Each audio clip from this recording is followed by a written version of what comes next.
Hello friends, welcome to southern food Tamil. இன்னைக்கு நம்ம ரொம்பவே ஸ்பெஷலான ஒரு ரெசிபி தாங்க பார்க்க போறோம். செட்டிநாடு ஸ்டைல்ல மட்டன் குழம்பு. இது ரொம்பவே டேஸ்டியா இருக்கும். இந்த சிம்பிளான ரெசிபியை எப்படி பண்றதுன்னு வாங்க பார்த்துடலாம்.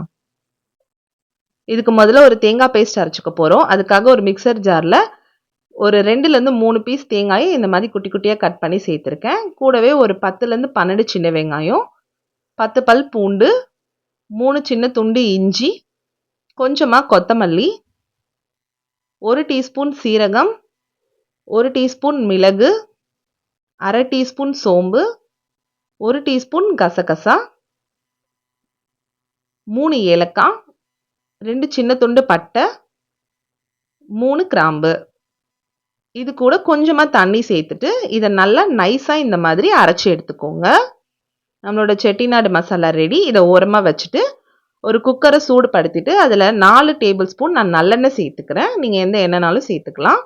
எண்ணெய் சூடானதும் கிராம்பு, ஏலக்காய், பட்டை, கூடவே ஒரு ஜாதி பத்திரியும் சேர்த்துருக்கேன். 1/2 டீஸ்பூன் சோம்பு சேர்த்துக்கலாம். இதெல்லாம் நல்லா சிம்லேயே வச்சு இந்த மாதிரி பொரிஞ்சதும் நான் ஒரு 20லேருந்து 25 சின்ன வெங்காயத்தை இந்த மாதிரி குட்டி குட்டியாக கட் பண்ணி உள்ளே சேர்த்துக்கிறேன். கூடவே கொஞ்சமாக கருவேப்பிலை, கொத்தமல்லி, வதங்கிறதுக்கு உப்பு. சின்ன வெங்காயம் சேர்க்கறதுனால குழம்பு ரொம்ப டேஸ்ட்டாக இருக்கும். நீங்கள் பெரிய வெங்காயம் சேர்க்கறதா இருந்தால் ஒரு பெரிய வெங்காயம், இல்லை மீடியம் சைஸ் வெங்காயமாக இருந்தால் 2 வெங்காயம் சேர்த்துட்டு நல்லா இந்த மாதிரி பொன்னிறமாக வதங்கினதும் நம்ம அரைச்சி வச்சிருக்க மசாலாவை உள்ளே சேர்த்துக்கலாம். சேர்த்துட்டு இந்த மசாலாவோட பச்சை வாசனை போகிற அளவுக்கு நம்ம நல்லா வதக்கிக்கலாம். இப்போ இதில் சின்ன சைஸ் தக்காளி ஒன்று குட்டி குட்டியாக கட் பண்ணி சேர்த்துக்கலாம். சேர்த்துட்டு ஒரு வாட்டி நல்லா இந்த மாதிரி கலந்து விட்டுருங்க.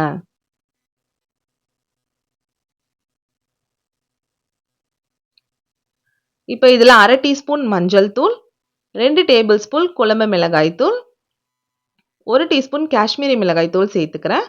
இதில் காரம் இருக்காது. இந்த குழம்புக்கு நல்ல கலர் கிடைக்கும், அதுக்காக சேர்த்துருக்கேன். இப்போ இந்த மசாலாவை நல்லா கலந்து விட்டுருங்க. நம்ம போட்டிருக்க மசாலாலாம் நல்லா இந்த மாதிரி வெந்து வரணும். பாருங்க, எண்ணெயெல்லாம் பிரிஞ்சு வந்திருக்கு.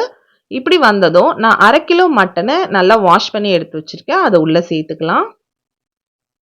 இதை உள்ளே சேர்த்துட்டு இந்த மாதிரி நல்லா சிம்லேயே வச்சு ஒரு 5 நிமிஷத்துக்கு கலந்து விடுங்க. மட்டன் அந்த மசாலாவோட நல்லா மிக்ஸ் ஆகி லைட்டாக வேகட்டும். இப்போ நம்ம இதில் தண்ணி சேர்த்துக்கலாம். நான் வந்து அந்த மிக்சர் ஜாரையே கழுவி உள்ளே தண்ணி சேர்த்துக்கிறேன். நான் வந்து இன்னைக்கு குழம்பு மாதிரி வைக்கிறனால கொஞ்சம் அதிகமாக தண்ணி சேர்த்துருக்கேன். உங்களுக்கு கிரேவி மாதிரி வேணும்னா தண்ணி கொஞ்சம் கம்மியாக சேர்த்துக்கோங்க. சேர்த்துட்டு இந்த மாதிரி நல்லா கொதி வந்ததுக்கு அப்புறமா இதை வந்து மூடி போட்டு ஒரு 10லேருந்து 12 விசில் விட்டுக்க போகிறோம்.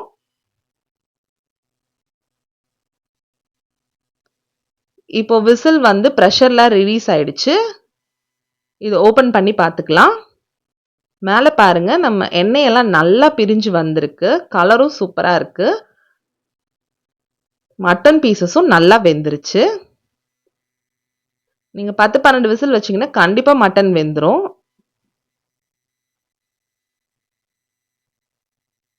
ரொம்பவே டேஸ்டியான சிம்பிளான செட்டிநாடு ஸ்டைல் மட்டன் குழம்பு குக்கர்லேயே ரொம்ப ரொம்ப சூப்பராக செஞ்சு முடிச்சிட்டோம்.